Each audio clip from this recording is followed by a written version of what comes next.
Halo Bapak Guru Hebat, bertemu lagi dengan saya pada modul 1.3.A.6 demonstrasi kontekstual tentang visi guru penggerak, model manajemen perubahan inquiry apresiasif Bagja. Seperti biasa, perkenalkan nama saya Sinta Darmayanti SPD, calon guru penggerak angkatan 9 dari Tulang Bawang. Seperti biasa, saya didampingi oleh dua orang guru hebat, yaitu Ibu Suwarmi SPD sebagai fasilitator dan Ibu Lian Destian SPD sebagai pengajar praktik. Tujuan pembelajaran khusus pada modul 1.3 ini adalah: yang pertama, calon guru penggerak berlatih menerapkan paradigma inquiry apresiatif untuk mengidentifikasi potensi diri dan membuat kalimat prakarsa perubahannya. Yang kedua, calon guru penggerak berlatih menyatukan bagja menurut kalimat prakarsa perubahan diri yang telah dibuat untuk kemudian dijalankannya. Apakah itu paradigma inquiry apresiatif?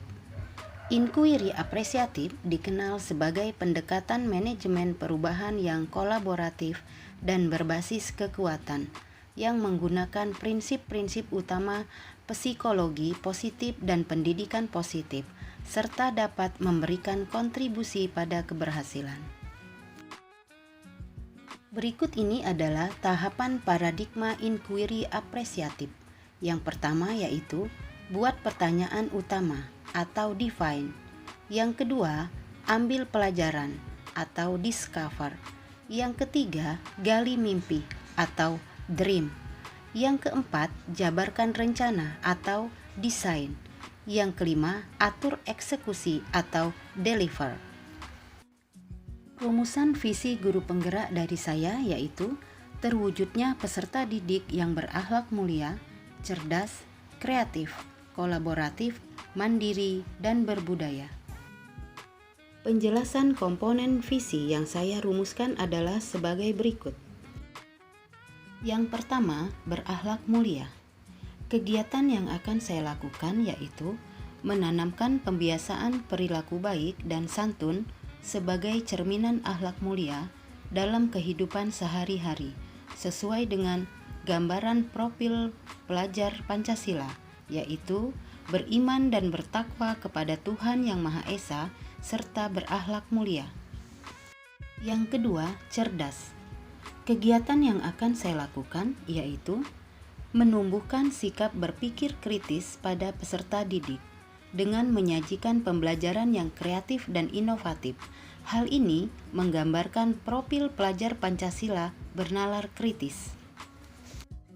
Yang ketiga, kreatif.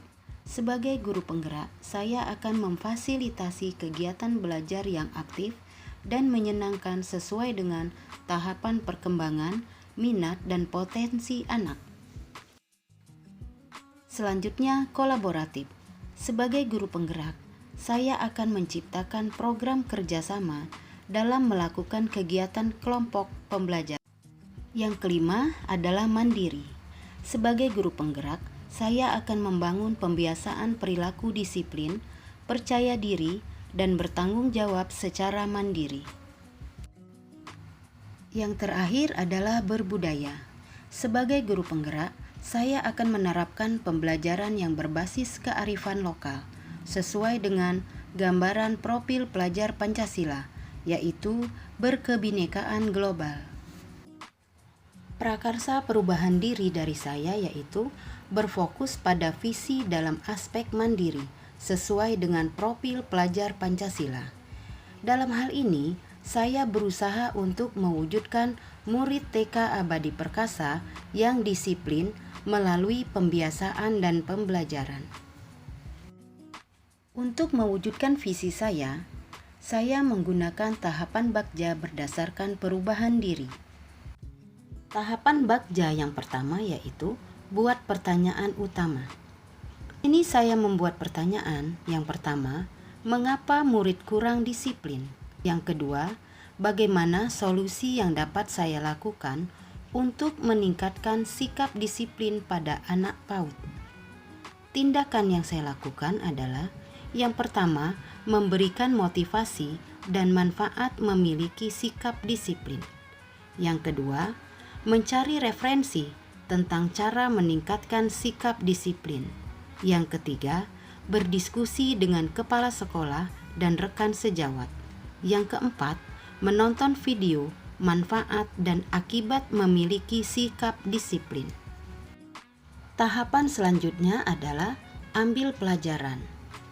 Pertanyaannya, siapakah orang yang berhasil meningkatkan sikap disiplin? Yang kedua, bagaimana meningkatkan sikap disiplin pada murid? Aktivitas apa saja yang dilakukan untuk meningkatkan sikap disiplin pada murid? Selanjutnya, situasi seperti apa yang dapat meningkatkan sikap disiplin pada murid? Yang kelima, keterampilan apa saja yang harus dikuasai untuk meningkatkan sikap disiplin pada murid? Tindakan yang akan saya lakukan yaitu berkolaborasi dengan orang yang pernah berhasil menerapkan sikap disiplin pada murid. Yang kedua, mencari tahu dan mencatat bagaimana mengelola kelas dalam suatu kegiatan agar dapat meningkatkan sikap disiplin pada murid. Yang ketiga, mencari kegiatan yang bisa meningkatkan sikap disiplin pada murid. Yang keempat, menggali pengalaman keberhasilan dari murid yang memiliki sikap disiplin.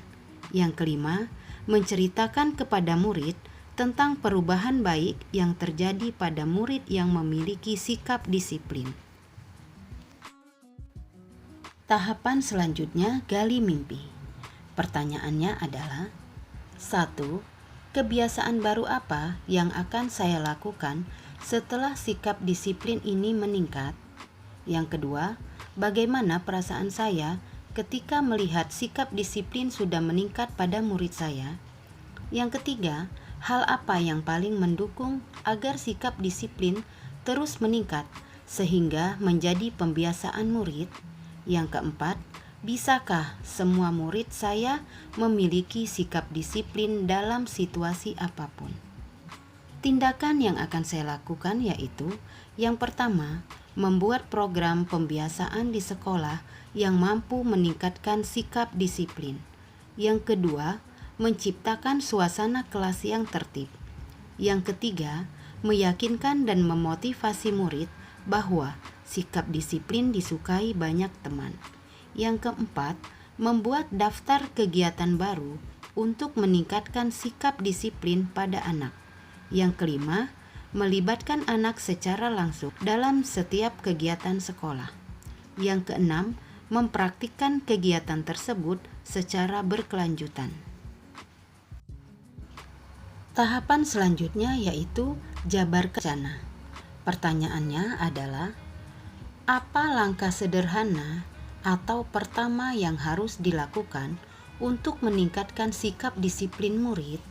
Yang kedua, bagaimana target waktu untuk mencapai sikap disiplin tersebut? Yang ketiga, bagaimana cara menyusun program untuk memajukan sikap disiplin pada murid? Yang keempat, tindakan dan kegiatan apa saja yang dapat mendukung sikap disiplin tersebut? Yang kelima, bagaimana cara menyemangati dan mengisi usaha bersama untuk mencapai terwujudnya sikap disiplin pada anak? Tindakan yang akan saya lakukan yaitu: yang pertama, bertanya dan memotivasi murid yang disiplin. Yang kedua, menciptakan suasana belajar yang menyenangkan.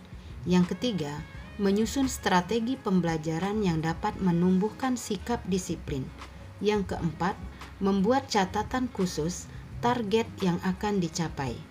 Yang kelima, berkolaborasi dengan kepala sekolah dan rekan guru.